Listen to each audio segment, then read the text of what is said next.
walk in freedom. That is my subtopic today. Na tutasoma kutoka kwa kitabu cha Genesis chapter number 27. We'll start from verse number 27 to mpaka 40, around there. If time allows, then we shall be doing Isaiah 61 from 1 to 11, so that we may be able to know how to resist that bondage. For you to be called a Christian, you need to understand what is Christianity. Christianity emanated by a person called Jesus Christ. And Jesus Christ, when he was on the earth, one message he taught us, it is not related to what we are doing today. The churches we have and the kind of worship we have does not in any way relate to Jesus Christ. Jesus Christ came to teach us about the kingdom is come. He never told us to open churches. He never spoke of religion. He never did anything pertaining religion. Jesus brought the message of the kingdom. And understanding the kingdom, you need to understand also when God created the earth, he never created religion. He created his kingdom. He transferred the services of his kingdom here on earth. There is a time he created mankind. He created Adam and Eve. And then he gave them dominion. And he told them to subdue the earth. So he never told them to build the churches. He never told them to have religion. Religion was a concept that was produced after Jesus was crucified, because they wanted to use his message to rule the world and not God ruling the world. When we say thy kingdom come, let it be done here on earth as it is being done in heaven, it means that you allow heaven to come down to colonize the world. When he gave man dominion, he told man, rule over the earth. So you can never rule over the earth using religion. You rule using the government. And you can never have a government without God, because God is the owner of the government. So that is when you realize and know that God did not call us to build churches. He called us to build his kingdom. That is when your liberty begins. Because you come out the bondages of pastors. You come out of the bondages of apostles and evangelists. Then you join one kingdom, the kingdom of heaven. So for me today, I want us to look at how do you get out of the bondages, because religion brought bondages. The suffering we are encountering today is because of religion. Religion has caused people not to know God, because the same person, the same Bible I read helped me to open a church. The same Bible, ATG, ndio walisoma wakafungua ATG. The same Bible was used to open a Catholic church. The same Bible started the Muslim religion. Religion was founded from Catholic. It was a religion. It was a disagreement between some people, Fatima, and somebody else there, Ahalhaji, ndio waliweza kuondoka wakatengeneza religion ya Islam. That is why you see anything in Islam is exactly that is in Catholic. Ukiangalia watu wote wa Catholic kama mama huyu, utamkuta ako na rosary. Anaenda kihesabu just like a Muslim. Wanakuanga na ile kubwa na kale kadogo kakwenda kakihesabu hivi. And that is exactly what is in Muslim.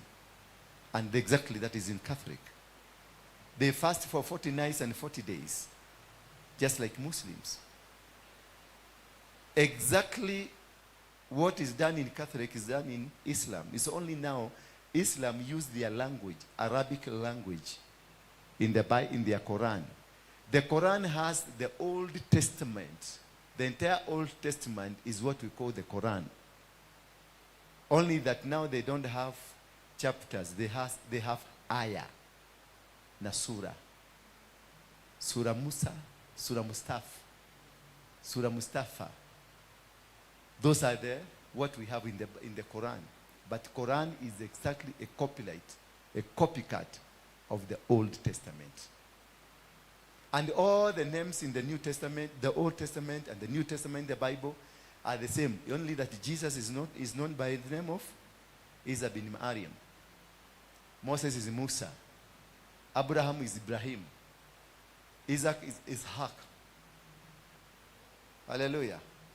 So for you to be able to be set free and get into the new realm of the new spiritual realm and a new dispensation and a new dimension of seeing things, you must be able to understand that concept. That God is not for religion. God is for the kingdom. Thy kingdom come. And after that, now we get into the Genesis chapter 27, verse 27. Inasema, tuwekee 27.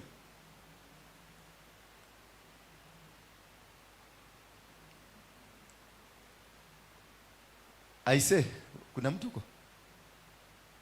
Huh? Genesis 27, verse 27. Yeah. So he came closer and kissed him. When Isaac smelled his clothes, he blessed him and said, aha, the smell of my son is like the smell of a field that the Lord has blessed. The smell of my son is like the smell of what? Yeah?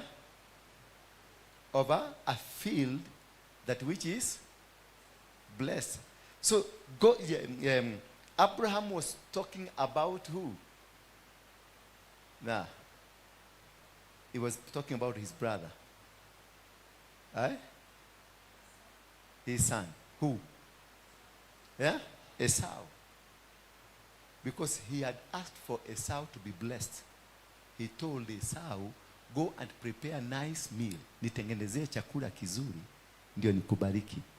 Then the mother, Rebecca, akasikia. Akamwambia Jacob, your brother is about to be blessed. So what do? Go and prepare. Come, I help you to prepare a nice meal that will please your father. So when he came, that was first red flag. When he came, so he came closer to who? To Isaac. And kissed him. And when Isaac smelled his clothes, he blessed him and said, he thought he's blessing who? Esau. Only to discover that he's not blessing Esau, he's blessing Isaac. And Jacob, yes, he's blessing Jacob. And when Isaac smelled his clothes, when the father smelled, he sensed, this is a bit different. Yes, it is him because alikuwa ameweka manyoya kidogo kidogo. It is him, but he's not smelling like he's used to smell. So he told them, he blessed him and said, the smell of my son is like that smell of a field that the Lord has blessed. The smell of Esau. So he could sense there is a difference, but anyhow, he just blessed him. Bwana Yesu asifiwe sana. And that is what translates to the exchange of whom you are to what you become.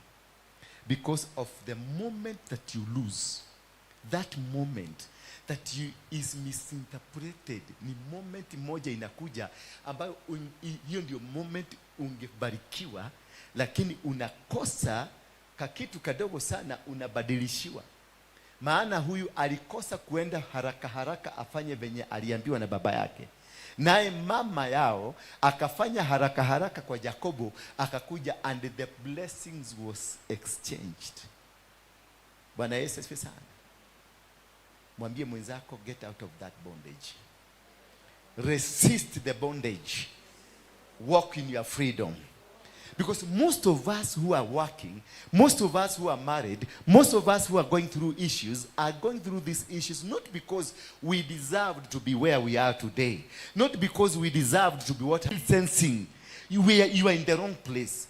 The world is still telling you, there are signals that are coming. What you are doing today is not what you're supposed to do. The husband you are with today is not your husband. The wife that you have today should not be your husband. The work you are doing today is not supposed to be the work. Whatever that you are doing today is not what God planned for you. Because God said, before you were created, I knew you, had set you aside apart, and anointed you to become a prophet unto the nation. So there is a direction. When you are born, there is a direction over your life that was created. But somehow, somewhere, some people sat down and configured, organized a plan to overthrow you from the plans of God. And they create you into the subjection of the kind of a life you are going through. You are not suffering because you deserve to suffer. You are not facing these challenges because you deserve to face them, but because somebody somewhere exchanged you from your original plan. Because there was an original plan. My son, the smell of my son, that smell, it is known. It is known. By a design, God created you with a particular reason, which people identify you with. So Esau used to be identified by a particular smell. But now, Jacob has come and he's been blessed, but he's not smelling as he's supposed to be smelling. And this is why now the father is saying, yes, I've blessed you, but I think you are not smelling like you were smelling yesterday.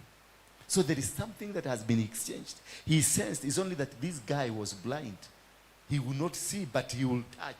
And he touched the manyoa, akasikia manyoa iko, yes, because the mother was very crafty. And that's why normally tell you, men who are there, how many men are here today? Men, lift up your hand. Be careful of these women. They are dangerous. Be careful.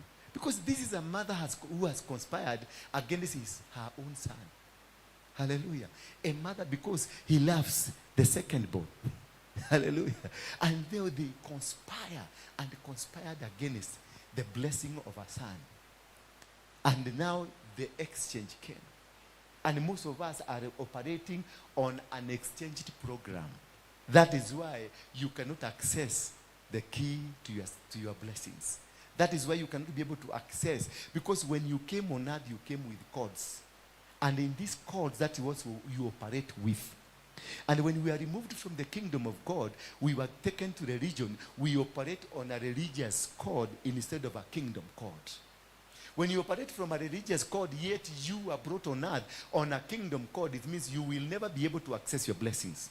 Because this man says, the smell of my son is like the smell of a field, meaning it's something that is supposed to be permanent. Something that is supposed to be existing forever.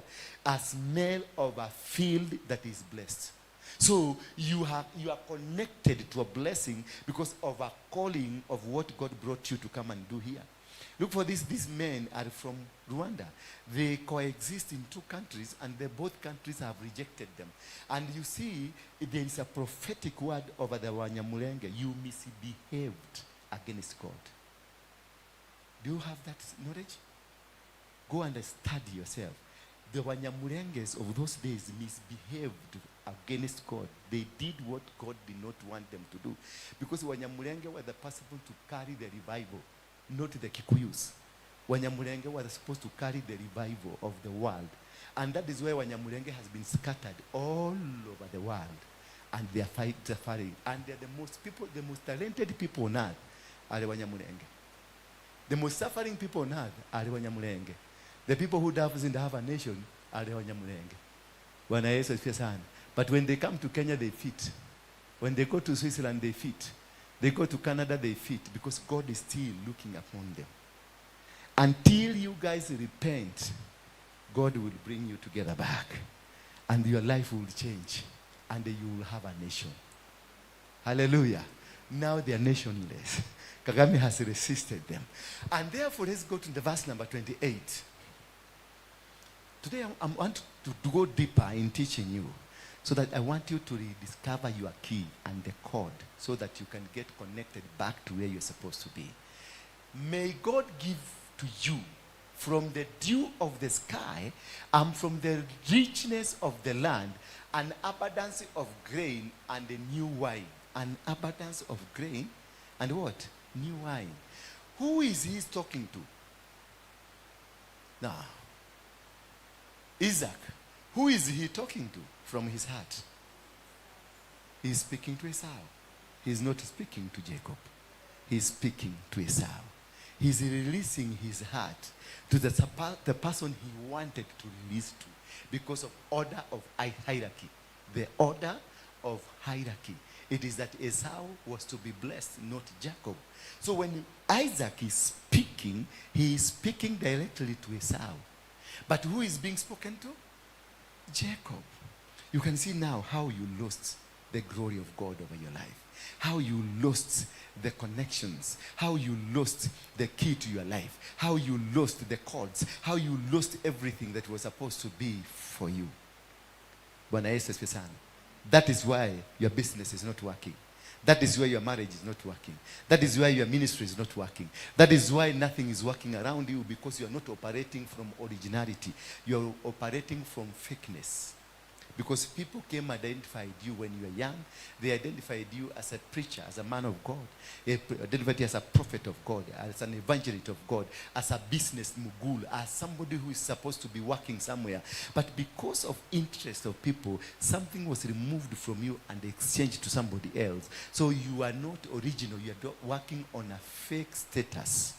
You are not in your form. So you cannot manifest to your fullness. Because you are not operating in your originality. You are operating in something that has been faked.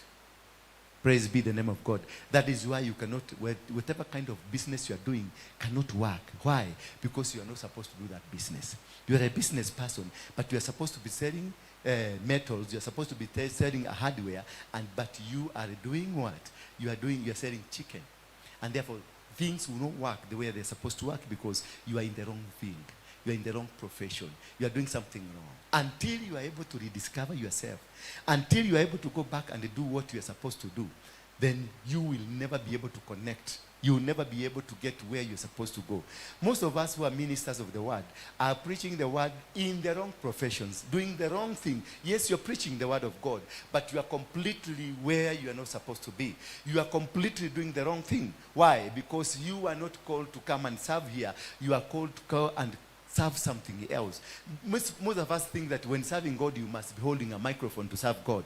But there are many ways to serve God. And because the serving using the microphone, serving God using the microphone, it enriches you. It makes you become richer quickly. That is why all of us, we've run to what? To the microphones. But if you go back to rediscover yourself and reconnect to the chords of your life, the chords of your ministry, the chords of your marriage, the chords of your business, the chords of what you are doing, then you will get the right chord and everything will work automatically. Because when you are in the right field, the things that are of you works automatically. You don't force anything because you are in the right profession, in the right season, and in the right field where things are working. Bwana Yesu asifiwe sana. You see, this one, they tried to fake the whole information, but still, even if the father agreed, he could also sense there is something that is not right. He could sense that this guy is not smelling the way he's supposed to be smelling. He sensed that this guy is not, actually, this is not what I'm blessing. But because he didn't have an option, he is come and he's pretended to be Esau. Then he did so, and he blessed him. And while he blessed him, he told, no, the smell is not what I know of this guy. Because this guy was blessed in another field, while this one was blessed in another field. So this is why you find you are not working, you are not producing, you are not productive in a good way. You are not producing how you are supposed to be producing. You are not doing in your fullness. You are not working in your fullness. You are not standing in your fullness. Not because you are not working. Not because you are not doing things. Not because you are not pushing. You are pushing the wrong things. Praise be the name of God. Are you getting me now? Did you understand me? That is, most of us here, we are in the wrong professions. Most of us here, we are suffering not because you are supposed to suffer, but somebody exchanged you. You are in the wrong profession. You are in the wrong business. You are in the wrong marriage. You are in the wrong church. You are in the wrong thing. Whatever you are doing is wrong. Praise be the name of God. Tuendelee kidogo hapo. And verse number 29. May people serve you and nations bow in homage to you. Now look at here. Look at here. This is Esau who is being given a blessing of people following him. Hallelujah. People, may peoples serve you and nations bow in homage to you. So this is a blessing of a following, a blessing of being a leader, a blessing of being a powerful person, being served by people. This is now a king. This is a message of being a king that is being released to a wrong person.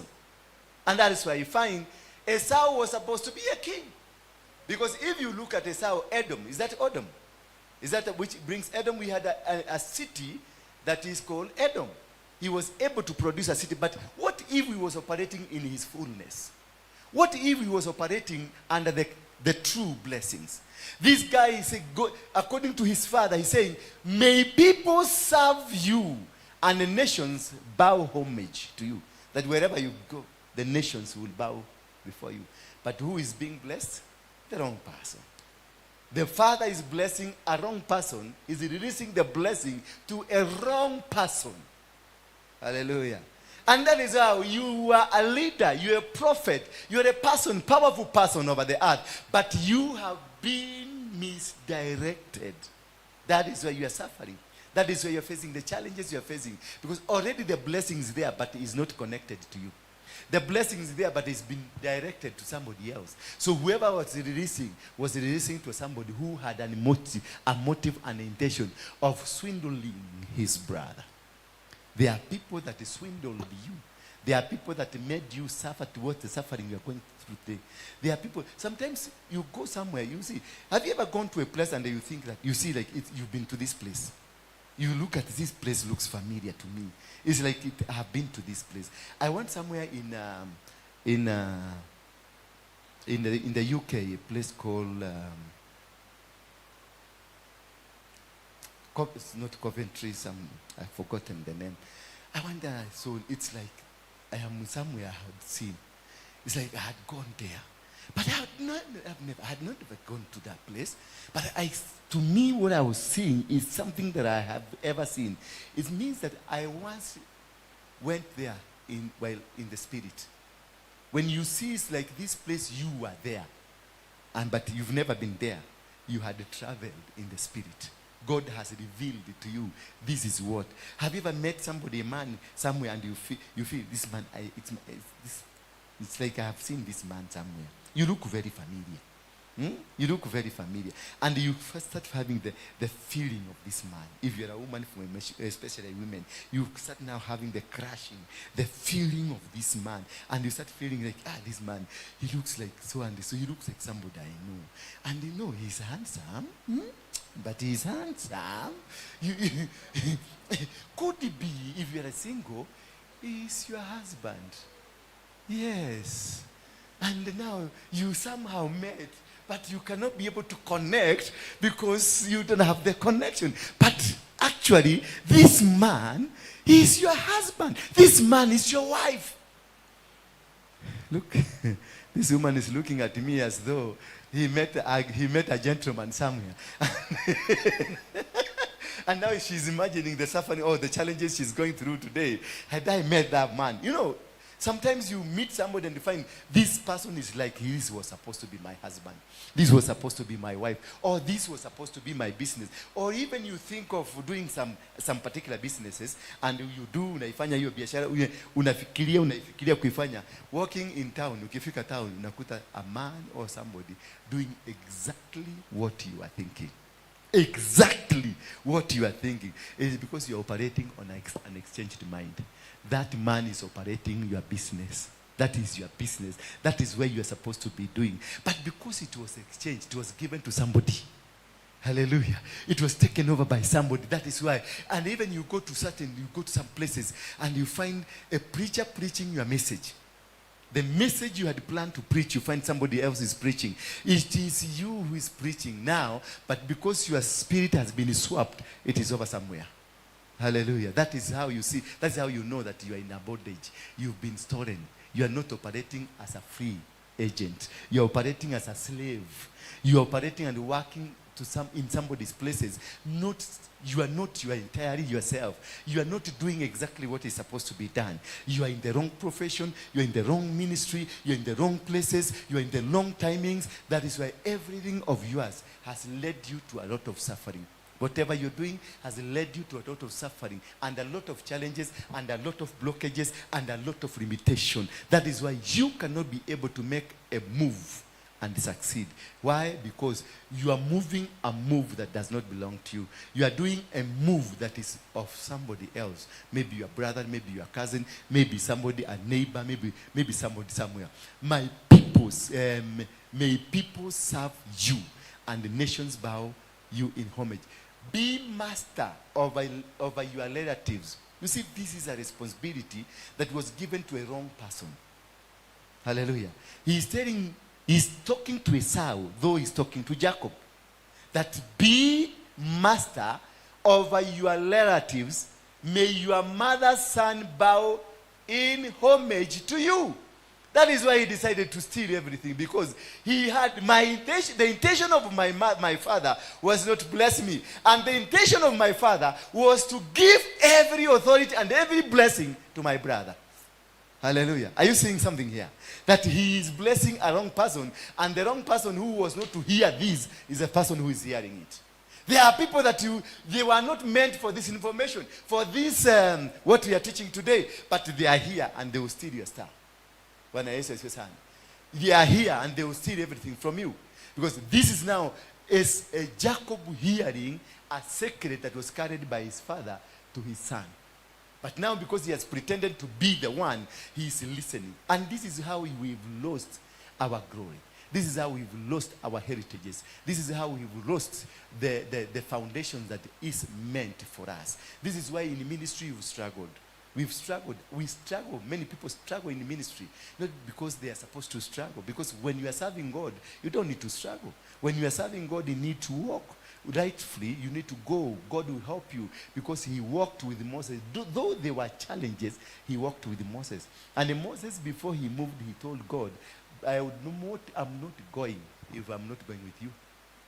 Gideon went 3 times testing God. If you are God, turn this thing to happen. If you are God, do this. I want to be sure that it's you. Because they knew that you can be in the wrong profession. They knew you can be doing something that is wrong. They knew you can be serving God in a wrong place and in a wrong system. Praise be the name of God. You can be serving God. You are 50 years serving of God, but you have got nothing to show. We have been meeting pastors. We've been going to what we call the breakfast meeting with pastors all over here. And sometimes you meet a pastor, he's a bishop, and maybe an archbishop, maybe an apostle. But you ask him, where is your church? He says, you know what, nowadays, I used to have a big church, but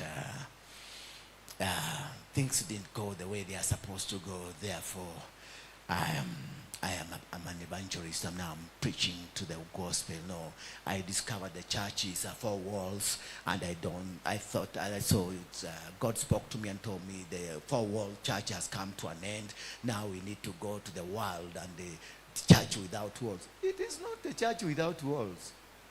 He was exchanged. What he's carrying is a briefcase full of books. They carry some bags full of books. The bag is swollen like this one. The man, an old man, mpaka hii hapa imeenda chini, akibeba bagi. He knows every breakfast where it is. The next breakfast iko Umoja. The next one itakuwa Donholm. The next one itakuwa wapi? Itakuwa They know where all breakfasts are. They know where gatherings are. They will be there. And they're the first one to reach there. And they're the first one to see, oh, my son. Oh, thank you. When I saw you, God spoke to me about you. I need to talk to you tonight. God is going to use you in a mighty way. And he's not saying all this because at the end of it, he will ask something for you because of prophesying. And these people have lost the glory of God, not because they intentionally lost it, but somebody swindled them. Somebody took it away. Listen, this message is not for Jacob, but it is Jacob who is being told. This message is for Esau. But now, the person being given the message is not Esau, it's Jacob. And you just look at the line 2. Be master over your relatives. See now, who are the relatives of Esau?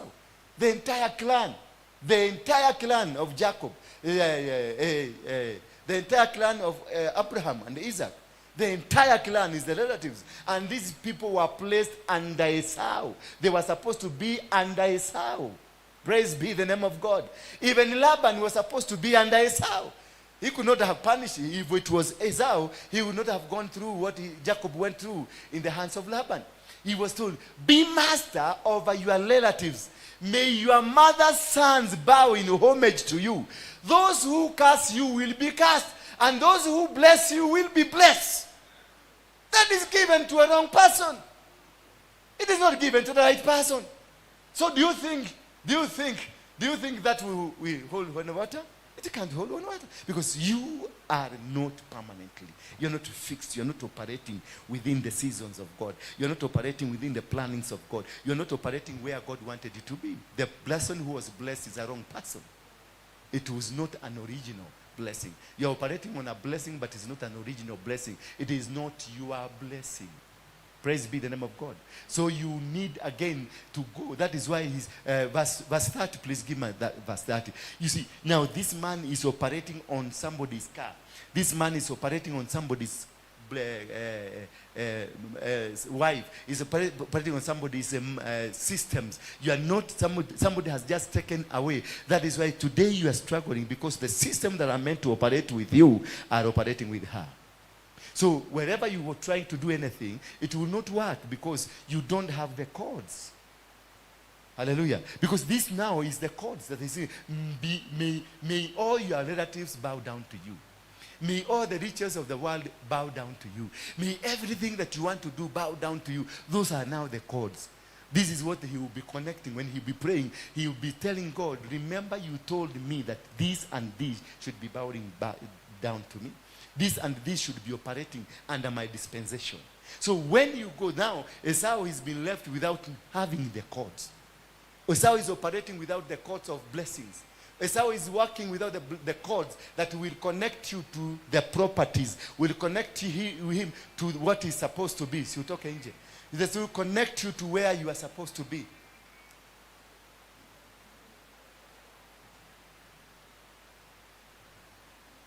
These are never people, the Esau's of this world.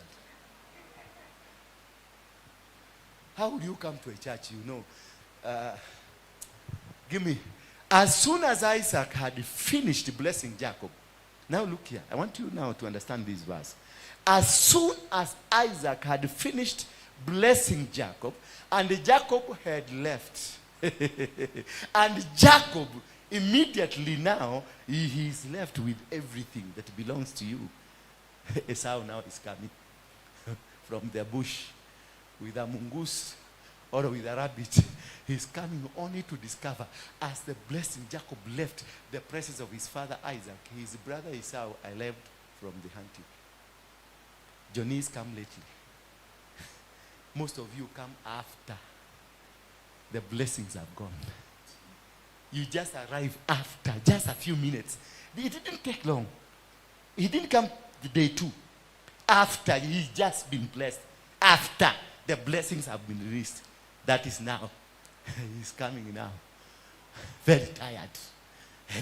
He's been moving from one bush to another bush looking for what the father asked for. He came very tired man. Carrying, and that is how you will normally are. Look at your age now. You are so tired. Your blessing was taken when you were 25 years. They stole it from you when you were 30 years. They took it away from you when you were in your 20s. Now at your 50, that's the time you are discovering, oh, and this should have been mine. I should have done this. I should have built my house at this age. I had this. This happened to me. This is how you lost it, Milka. This is how you lost it, Florence. This is how you lost it. a connection was there. Isaac had spoken to Esau. The connection was there. But somebody overheard the conversation and everything was taken away from him. This man is arriving late. That is how you see now. It is now you are discovering yourself. Now you are saying, oh, I wish I had this word. I wish, because most of you, you've never heard this word I'm speaking to you today. Have you ever? Have you ever? But you've been reading the same verse. But you've never seen it in the direction you are seeing today. You've never seen it that this is a key to open your life. This is a key to change what is supposed to happen in your life. This is a key, and this is how I lost my direction. This is how I lost my life. That's how I lost my marriage. Even me, as I was reading, I saw how I lost my marriage. Because I remember there was a Kamukolino who I really loved. And because this was a Kamukolino and I didn't want to marry a Kamukolino, I chased the Kamukolino away from me. And I think that is where my things started falling apart. Because Kamukolino should have been my wife. Ama munaonaje? Yeah? Sorry? Very true. Because even my name is Ezekiel. Ezekiel looks like a Kolino-ish. Yes. I think I will be doing this. As soon Isaac, as soon Isaac had finished blessing, underline that. As soon the blessing is finished, that is when you come and discover it has just gone. Have you ever found yourself in that situation, a near success syndrome, where you are about to get into this business? You find somebody has just done the business. Just a few, they will tell you, hata hiyo gari umekutana nayo. Hiyo gari, unaona hiyo gari umekutana nayo? Ndiye imebeba hiyo mzigo. Now you have to wait another 6 months. And you had borrowed the money, so you cannot return the money. You will start now juggling with the money to do another business so that you may refund the money as you get your profit. And once you get now into another business, the business goes down. And you start to become a fugitive. Aren't we in that situation? Aren't we in that situation? That we are suffering not because we are lazy. We are not lazy. We are suffering not because we are not hardworking. We are hardworking. We are suffering not because we don't have ideas. We have ideas. But we lost it just near, just somewhere. We were about to get there, but something just happened. You did a business well. You did it, but now they have refused to pay you. And you hear now they are waiting. 1 year has gone, and you had borrowed a loan. 1 year has gone. 2 years have gone. Equity Bank is in your day. Equity Bank ndio hiyo imekuja. Inasema sasa wanataka pesa yao. Na ulikuwa umewekelea nini? Ulikuwa umewekelea kanyumba. It's a loan of a house. And now the house has to go. You know there are people owing you 4 million, 10 million shilling. And the bank is auctioning your house because of 500,000. Your money is there. Everything yours is there. But it's being used by somebody else. Why are you so shocked? Hello? Hello? Lift your hand if you are together. Why are you so shocked? Are you in this problem? All of you? Oh my God.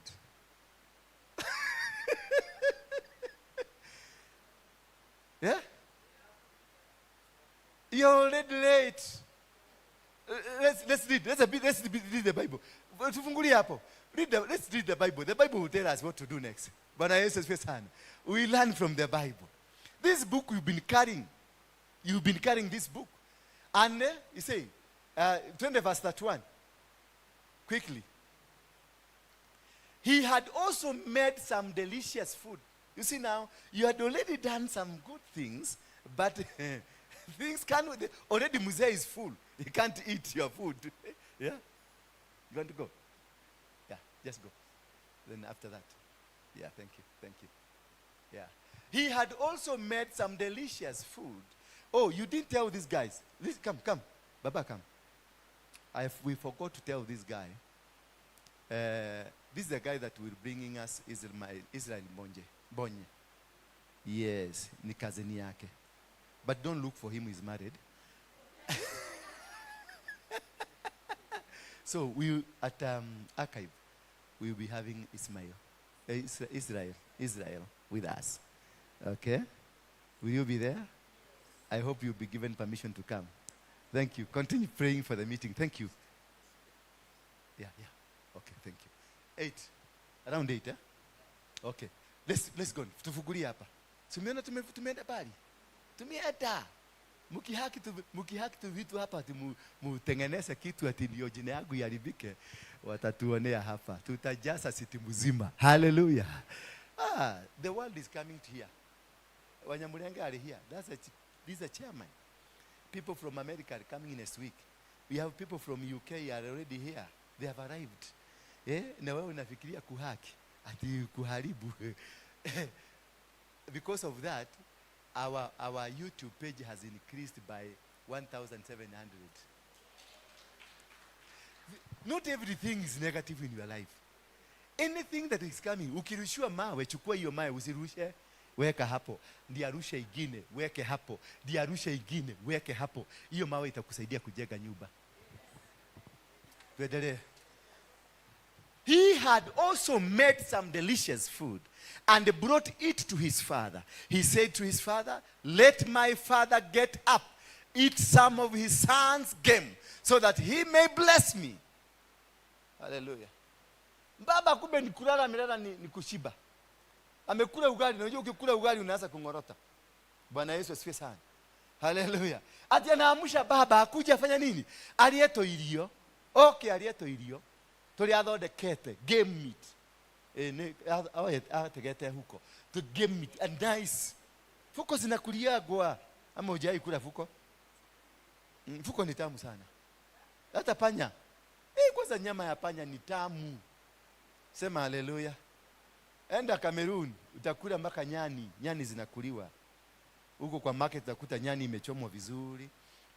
Haijapasuliwa, imewekelewa kwa rotara, imeiva vizuri, imeuba vizuri. Sasa unaendanga unakatiwa hivi. Tamu. Delicious. Yes, verse 32.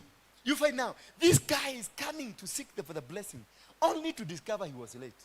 Only to discover these things are. But his father Isaac said to him, who are you? That is how the world speaks to you. That is how the world talks to you. When you come arriving late, he will ask you, who are you? Because already I have delivered my message to the right person. Only to discover whoever that took the message was not the right person, was not designated for that person. Could you be facing that challenge? Could you be facing that challenge? Ambia mwenzako, resist that bondage. And today you are going to walk free. Resist the bondage and you are going to walk free. Yes, Pastor. Umesikia your message? Yeah? You've never heard that message. You've been reading that passage, but you've never seen it that way. That is why you are suffering. You're in the wrong place. Sincerely, you're in the wrong place.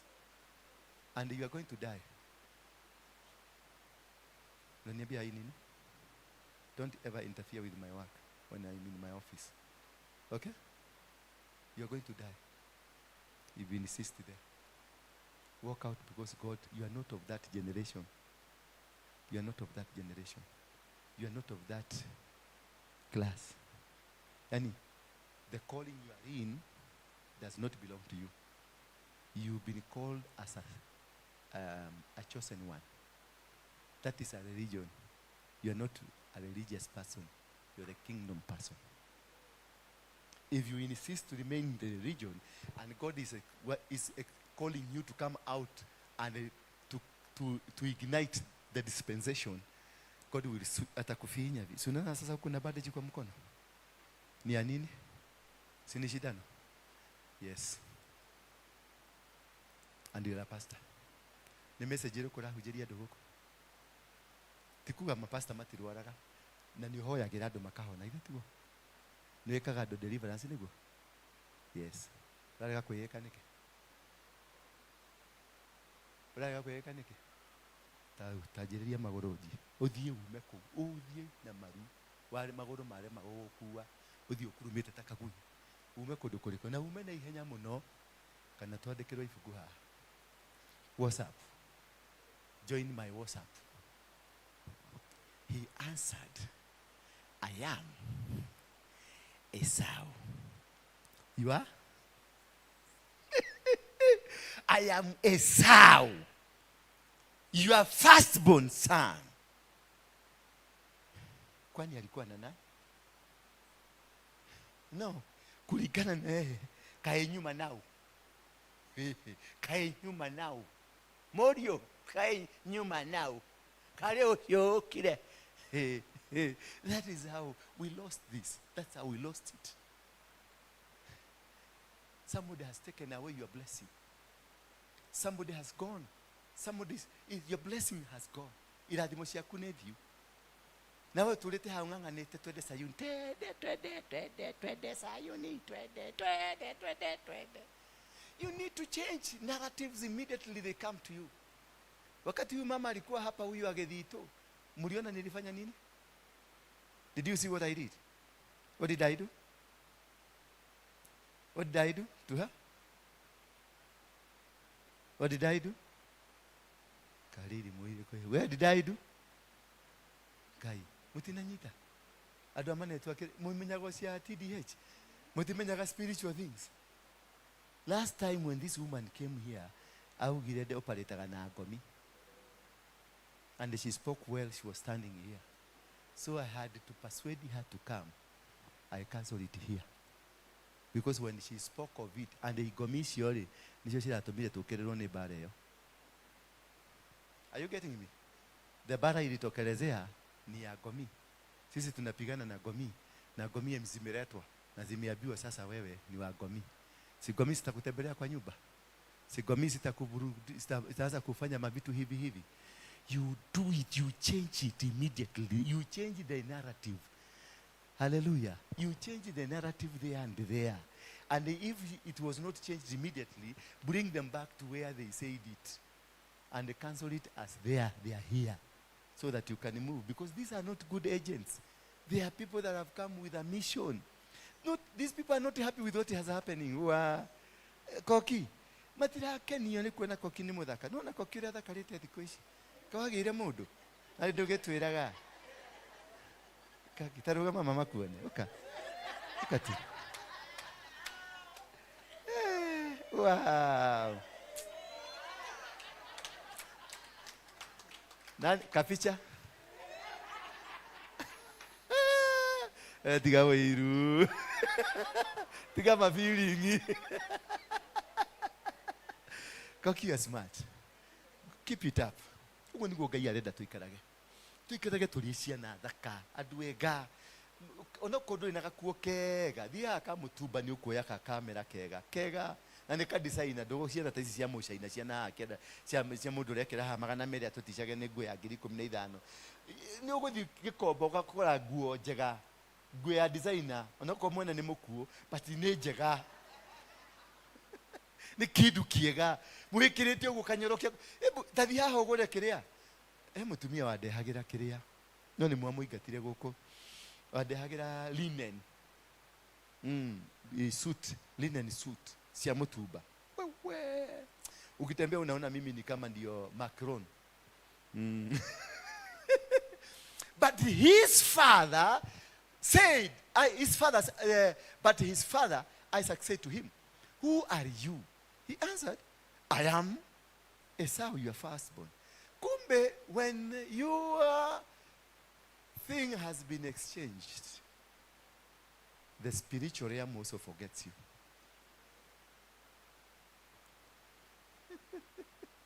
The spiritual realm. You'll need to identify yourself again. Once you have been shortchanged, because the wiring has been taken away, the computers have been taken away, so you are not recognizable in the spiritual realm. So even when you go to your places you are supposed to be connected, utaenda lakini you are not going to be recognized. They will ask you, who are you? Because in the system, you are not existing. Because they took away the gadgets that connected you. Hallelujah. They took away. Walibeba zile magadgeti zote zilikuwa zinakuconnect. Ile kitu ilikuwa inafanya ukuwa identified nayo ilichukuliwa. That is why hakuna biashara unafanyaga hapa inafaulu. Hakuna kitu chako unafanya kinafaulu. Sio kupenda kwako, wewe si mlezi, lakini gadgets zote ambazo zinafaa kuconnect na blessing yako mahali iko zilichukuliwa zinatumika kwingine. Sasa ndio na huyu anashangaa, huyo nake ni uoka. Ni huyo. Bwana Yesu, ndani mwana wake. Na neuga ginya nyoe munugo wake. Ndide kugete ugo. Nyoe ginya munugo ni weherire. Ginya munugo ni othire. So you are existing here just to live. Wikare ugo kutondu wereto wikara miaka 40 o wikare miaka 40 ucoke othio utige watugia. Tuonaga brothers na sisters magicokanira ne tuteithie Wanjiko itu. Tondu ni atire network. Na network ilipotea. Bwana Yesu asifiwe sana. Verse 33. Hello. Isaac began to tremble. He could not believe. Uncontrollably. He could not believe. Urieka. Who was it then? That's the question. Who was it then? He said, who hunted game and brought it to me? I ate it all before you came. And I bless him. Indeed, he will be blessed. Indeed. Ni akurathimu. Ucio ndathimire. Ni ndekereirie kira giothe kiuma ngoro. Ni akurathimu. Indeed. Ti ati ndekurathimwo, ni akurathimu. Yes. Ni ndekereirie. Ati ni kira ndekuga. Ni guthoma turathoma Biblia. Ni Biblia turathoma. Tuthome Biblia. Kuigia kire yakwa eno. Yes, 20:34. Kuigia Biblia na kire yakwa. Ndi yakwa. Uage mangathirie guko maikaria thiria ciari kwa thiaka.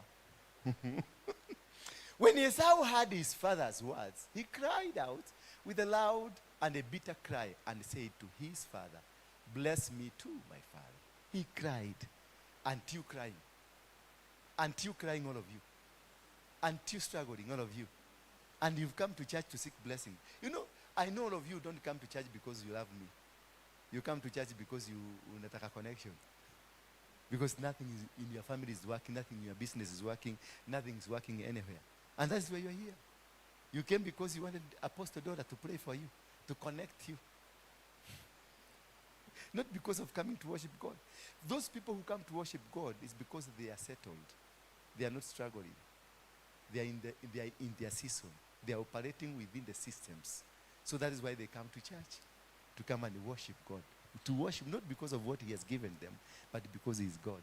But you, all of you, are here because of problems. Mwenye hayuko hapa kwa sababu ya problem, ainue mkono anionyeshe. Wewe ulikuja hapa na crutches. Si ndio? Wewe ukikuja hapa ulikuwa mwenda wa simu. Kokia akikuja hapa alifukuzwa huko Kayole. Huyu alikuja hapa ni matatizo ya kwake nyumbani. Huyu aliletwa hapa ni matatizo. Huyu alikuwa karibu kukufa. Huyu alikuja kwa sababu matatizo imejaa kwake. All of you here. Huyu aliletwa hapa kutoka Femu. Imagine alitoka Femu akakuja hapa. Huyu aliletwa hapa na machuma. Sikuonagi na machuma siku hizi. Huyu saa hizi mpaka saa hii hausikilizi ile kitu anauliza uliaje kurathima nduri. So you see we are a congregation of people who does not understand what they are doing. Who are not connected. We are all lost. We are here but we are all lost. Because we are here because barikiwa, barikiwa, amen. Mnaenda kubarikiwa, amen. Mnaenda kufunguliwa, amen. Gaini yako higorera. But not coming to say thank you, Father. I give you honor and glory. I worship you. Not because of what you've given me, but because you are Lord. Hii uka nido gaikarathi ora hewega wa Ngai. Tikire kirira tho ni mu pastor. Ti kiratho kiria kirira tho. Ti operation fagia majini asha. Bwana Yesu asifiwe sana. We are here because of challenges. We are not here because of God. The day you come here because of God, that is when you will meet God. Hallelujah. You are here because of the challenges, and challenges were created in you. So you forget God, you face the challenges. You pursue the challenges instead of pursuing God. The moment you stop and leave the challenges there, that is the time your blessings will come back to you. When Then when Esau had, verse 35. Verse 35, please. But he replied, your brother came deceitfully and took your blessing. Your brother came deceitfully. Now, even the father has discovered. But remember, this deceitfulness, it is something even the father cannot be able to reverse. Now you can imagine. So even if utakaa hapa ukigojea miracle, naona ni kama utatesekaga siku nyingi. Because you do not need to address this, the deceitfulness, and took your blessings. Then in verse 35, let's see whether something can happen to you. I'm feeling for you. And unaona naenda slow. I'm wishing iishe tusiende hapo saidi, maana it can even cause some problem here. So he said, isn't he rightly named Jacob? Who is asking this? The father asking the son. Isn't he? Oyo motole. Leto ya kende detako Jacob. For he has cheated me twice now. Hello. So it could be not only once that your blessing have been stolen. You've been stolen severally. He took my birthright. Hello. And look now, he has taken my blessings.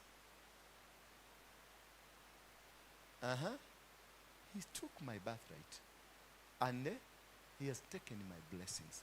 Then he asked, haven't you saved a blessing for me? That's a question you're asking me now. Haven't you saved your blessings for me? Hello. Let's go ahead. 37. But Isaac answered to Esau, look, I have made him a master over you unknowingly. I have made already him a master over you, have given him all of his relatives as his servants, and have sustained him with grain and a new wine. What then can I do for you, my son? Meaning, I'm empty. I'm empty. There is nothing remaining. I'm empty. So whoever stole and took away what is supposed to be of you, he is full. You are empty. Maybe don't look at me as though I was in Tanzania. I was not in Tanzania. Yeah. I was not in Tanzania. Yes. Hello. I can see all the faces now are grim, shocked, frustrated. Wow. Can the camera just post this? Because this is historical. This is historical. Dida hujeke hujeta geke. Yato madwa the maili hiyo. Ginya ani gigo ya gonyoka. My son, there is nothing left for you. 38. Everything has been taken away from you. The reason you are struggling. The reason pain is all over your face. The reason you are too shocked here. Esau said to his father, do you have only one blessing, my father? Bless me too, my father. And Esau wept loudly. Painful that I intended to bless this child. And this is how God is weeping. This is how he sent his son Jesus Christ. And they still weeping. And atulilia tu. Maana alikuja kutusaidia kutoka hapa, lakini the shida is still operating in us. We are still struggling. Tulisafishwa na damu. Kikuta mtu, ni dhabecho na dhakame ya Yesu. Ni ndahonokire. Ndakorirwo. Ukurito na niguo uraria thina nginya urathi na taritari. Nicio sa the best yako. Odia na nyamu isita wasita ko lofas, isita kwate isi maratadi. Clothes, the clothes. Clocks. Nicio dia na tauni ko gatere ni ndiendete gwikira iratu. No ni kiratu utari koja clocks icio ni cia ni barari ganiro hakuja. Na ye mundu muthomu na degree. The cry, you can see the cry. Everybody is crying for you. Everybody is crying for this nation. And in verse number 39, then Jesus, or the God, or his father said, his father Isaac answered him, look, your dwelling place will be away from the richness of the land. Your dwelling place will be away from what? The richness of the land. Away from the dew of the sky above. Meaning you will be living in a desert. The land will never provide for you. And if you get out of richness of the land, it means anything produced by the land, you're not going to access it. You're never going to access a good cloth, a good car, a good house, a good husband, a good wife, a good children, a good father, a good mother. You will not have access to them because they are part of the richness of the world. And even the dew. The dew is that when you start a business and you invest in a business, then the business starts germinating. The business starts growing. It means whatever you start on earth will never germinate. Whatever business you start will never grow. You go to marriage because I can see almost 90% of you here are singles. We are singles here. Because we tried marriages, it didn't work. We've tried businesses, they're not working. We've tried ministries, they're not working. Because there is no dew. Gutire na ome, gutire na weigo, wagutuma biashara yaku ikore. Wagutuma family yaku ikore. Wagutuma ministry yaku ikore. Gutire na ome. Wewe, Asha wafanyagi hivyo nafanya? Wewe, umesahau wewe ni Asha? Oh, amefuguka. Oh, you are helping your fellow Asha. Thank you. Mpigieni makofi. Yeah. Away from, and verse number 40. Verse number 40. You will live by your sword. Olero le wikareta moito. Togo mwikara kata meito. Wana Yesu asifiwe sana. Wikareta mukora. Togo le drona ha ne mekora medali ikarete ha. You are hunting and gatherers. You will live by your sword and you will serve your brother. That is why every work you find, you must serve somebody. But when you rebel, your question is being answered here. When you rebel, you will break his yoke from your neck. When you rebel, when you say enough is enough. I am not going to suffer anymore. I am not going to live the life this anymore. I have broken the chains. I have broken the chains. I'm going free. It is you. The decision is in you. You choose to break or to be. Break the yoke of your brother. Break the yoke of your husband. Break the yoke of your wife. Break the yoke of the people, your masters who've been mastering you. You have to make a decision. Lazima ufanye maamuzi. Si umeona tumefanya maamuzi ya mfalme wa amani. You can see the attacks. But when you are sitting here, hapa tukishida hiyo na story ya MTDH na nini, who was attacking us? Nobody. But when you touch, you say no. Now I am going.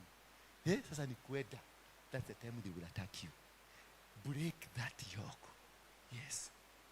Break it for you to have your liberation.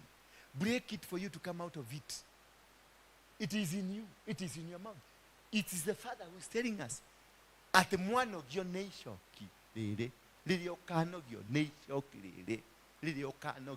so you have to be tired. No ginyonoge. Hallelujah. No ginyonoge kudina. No ginyonoge gutidaga haho kihoya hoyaga. No ginyonoge gwekaga maundu macio reka umuthi. You change. No ginyonoge gucugaga ukite kanitha. Mwathani Yesu. Mwathani agocho. No ginyoyekaraga ucaga mukite we kanitha. Yani unoge ndugucoka gucuga. Todo gushoga na kone goma. Hallelujah. Are we blessed? Tell your neighbor. Resist that bondage. Walk free. Yes. That is enough deliverance message for you. Do you need my hand? Don't need. no koriwe kilimo, no koriwe kubaf, already you have been set free. Yes.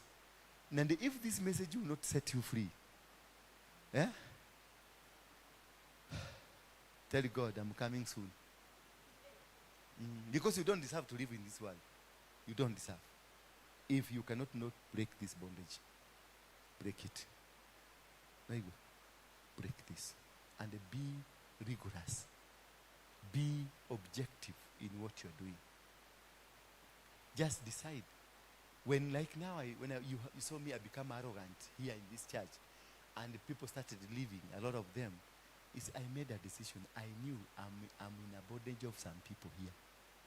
Because we started the ministry together. Because they have been supporting me. Because they are the one who have been giving me, I want to pay for the electricity, wanakuja haraka haraka, ndio wanatoa. So I was in a bondage of these people. They were holding me hostage. I could not be able to make decision as God wants me to do. I will not invite, do you remember kule amazing, wakati nilileta machokora, mwenyewe alisema nini? Hataki uchafu kwa kanisa. Yes. Yes. There are things that you have to decide and say, enough is enough. Set yourself free. Yes, the blessings have been given, but you can recapture them by releasing yourself from the bondage. By refusing to see yourself as a person who needs mercy. You don't need mercy. You don't need mercy. No. Already you are a blessed person. Remember this guy, the Bible said somewhere, which verse was it? Was the second verse? Ilikuwa inasema nani? That alikuwa nanuka munuko wa ardhi. Yani ni mudu nuga kirathimo gia tiri. Tondu ni oriri, who is this? Arake nuga ria nugaga. Mudu ni mutongu anugaga utonga. Na mudu ndaranuga ki utonga. Meaning nyore ka perfume ko toga gakorogo nawe no ruduri nako uranuga ngima ya ogembe.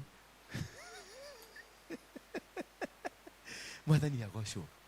Bwana Yesu asifiwe sana. Are you feeling that you are getting out of the bondage? Or are you out now from the bondage? Are you resisting? Are you rebelling? You have to become rebellious. No ginyorege. You become rebellious. You don't become a Christian anymore. And that is where I told you, you must resist religion and go to the kingdom. Where in your kingdom, you can set yourself free. Religion ndio ilikuweka bondage, ndio ilikufunga. Religion ndio imekufanya mateka saa hizi. Umekaa kama mateka. You are moving from one church to another church, and there is no solution for what you want to do. There is no solution for your business. There is no solution for whatever that your family. You are moving from here to here. You are still suffering. You are still struggling in life. But if you insist on the kingdom will set you free. Thy kingdom come. Amen. Sasa nataka muninunulie chai. Mwekelee pesa hapa au mundu agurire. Muthe ndenda guthi kuria sapa Serena. Ndenda kuria mihuko yanyu. Yes, rabang hiyo. Kokia bereria. Muthe ndiaria muhuko wako. Kenyene olimu andu haria ukinyete. That is so difficult. Ama patiweni bahasha mweke sadaka. Wapatie bahasha waweke sadaka, waachane na hiyo nimewaitisha.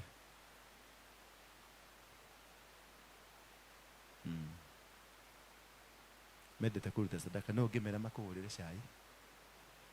Na ngwenda gutwika baba umuthi, ngwenda kurekereria kirathimo kia baba umuthi. Rehe sadaka muigirira. Wakindura na thura njuru tadamuia. Koja toyo.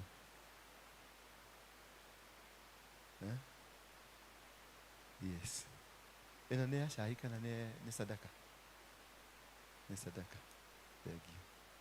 Wewe no gucungaga ri, rehe sadaka.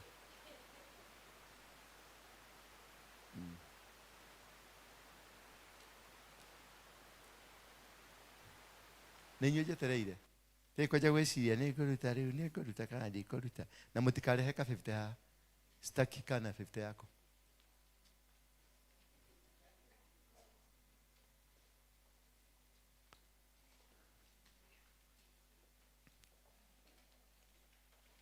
Fuja ciothe. Igira karimo-ini.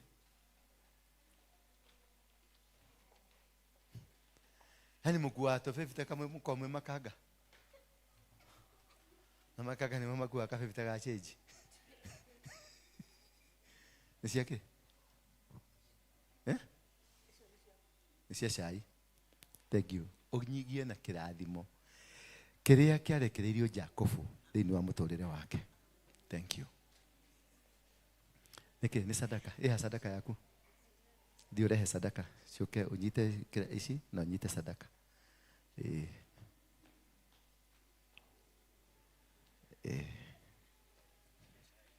Sadaka nyite sadaka na shai. Kado. Sadaka kado, shai kado. Akiamba igere sadaka ujikirie cia kwa thimo-ini. No shoke haha. Ni ciake. Haria. Okay. Ewa ici niki? Shai. Sadaka gerere haha. Thank you. Ni muno leo. Thank you. Ici niki? Sadaka iga haria.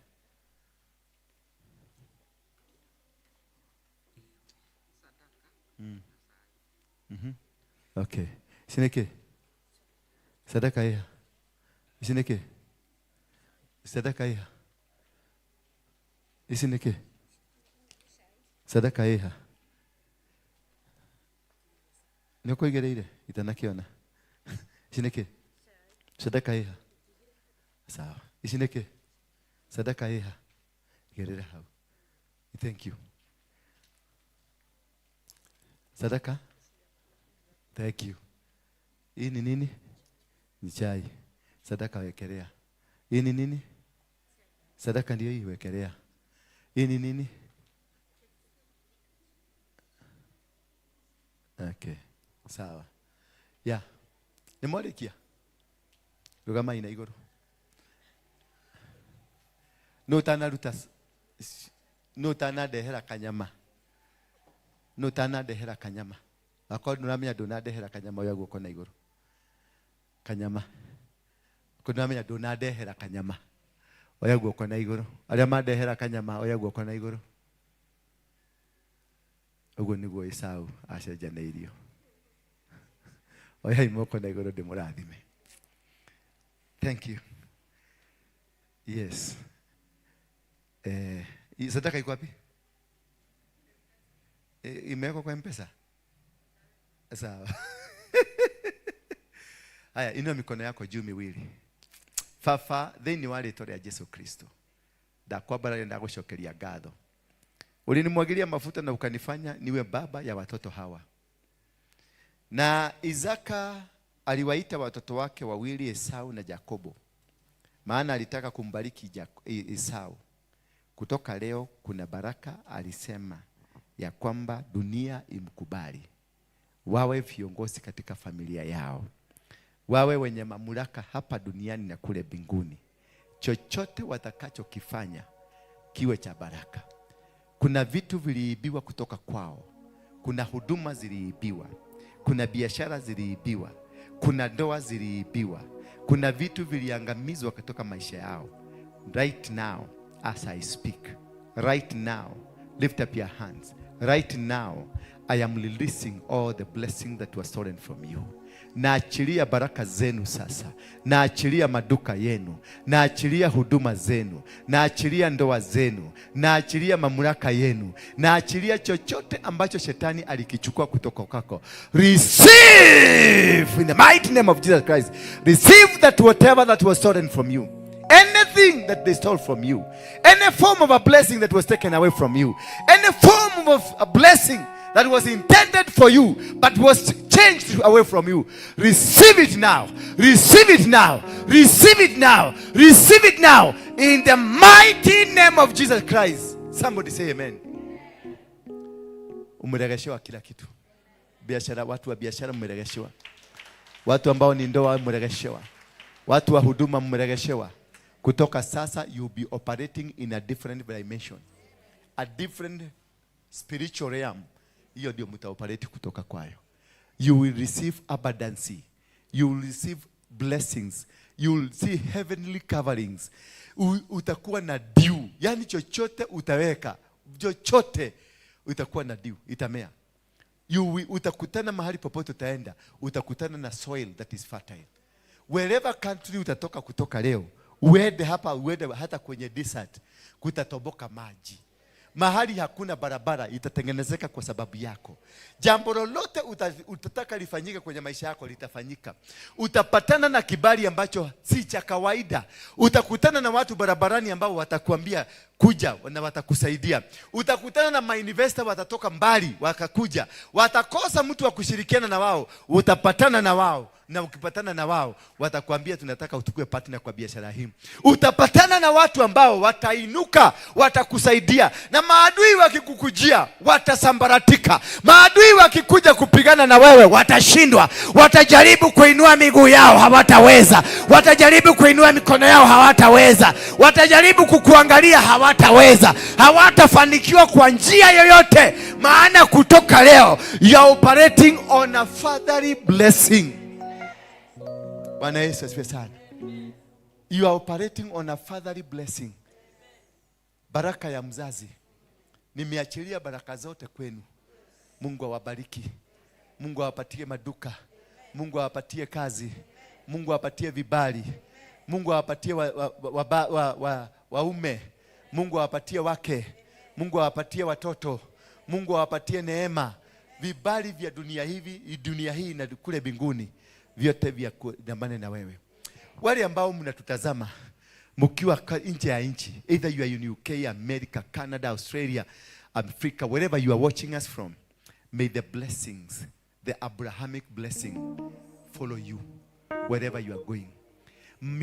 Malango ya maadui yasiwahi kuinukia kizazi chako. Chochote ambacho kimepangwa cha giza, ufalme wa giza ulioinuliwa kwako na watu ambao hawakupendi, walikupangia kuharibu jina lako, walikupangia kukurushia mishale, walikupangia kukuinukia kwa njia ambao ni ya uovu na ya kishetani. Right now, I decree and I declare, you are under the covering of the blood of Jesus Christ. No weapon fashioned against you. And for you who is sick, I can see somebody sick somewhere. Ako kwenye kitanda cha hospitalini, ako kwenye kitandani chake, hawezi kuamuka. Natangaza kutoka sasa, hatima yako iliyoibiwa imeregeshwa. Afya yako imeregeshwa. Pesa zako zimeregeshwa. Huduma yako imeregeshwa. Kibali cheko katika familia kimeregeshwa. In Jesus' mighty name, may you be blessed. May you grow abundantly. May you be successful in whatever you endeavor to do. May the covering with the blood of Jesus and may be a ring of Holy Ghost fire ikuzunguke, mapepo na vitu za kishetani vizipate kukuona. Kuna wale wameingiwa kwenye mizimu ya kishetani. Maroho za watu waliokufa zimekuwa zikikuandama. Ndoto za kishetani zimekuwa zikikufuata. Kutoka leo, I nullify, I cancel in the mighty name of Jesus Christ. Thank you very much. May God bless you. And under there is a number 0722239555 and 0112935035. There are numbers that you can use if you want to be a blessing to this ministry, if you want to be as a partaker of what we have just said. You can send your contribution there so that you can also be partakers in developing the ministry and the works of the ministry. God bless you as we prepare for the 2nd of August, as we are invading the city center, turning it upside down and bringing down all the forces of darkness. Just as we prayed here of Olkalao, they had planned to cause chaos and bloodshed. But while we are here, we prayed and we stopped the chaos. On the 25th, last month, is it this month or last month? Last month, there were planned chaos, but we prayed from this platform and we stopped the chaos. Even at the archives, we are going to pray for this nation and for Africa and for you wherever you are, and you will see the greatness of God, and God will bless you. may you receive all the Abrahamic blessings and under the Abrahamic covenant. In Jesus' mighty name we pray. And now may the grace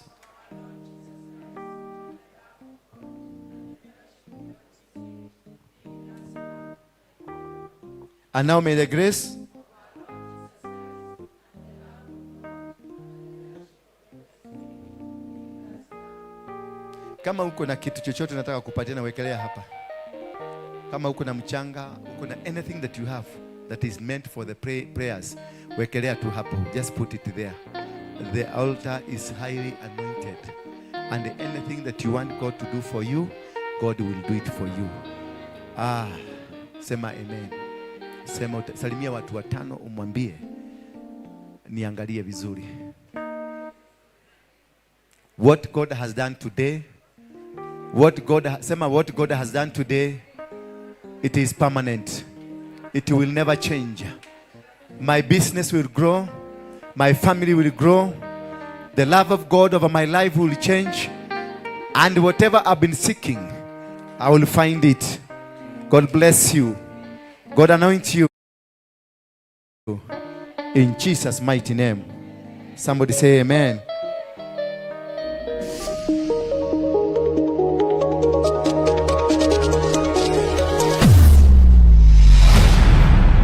Bethel Clouds TV, empowering lives.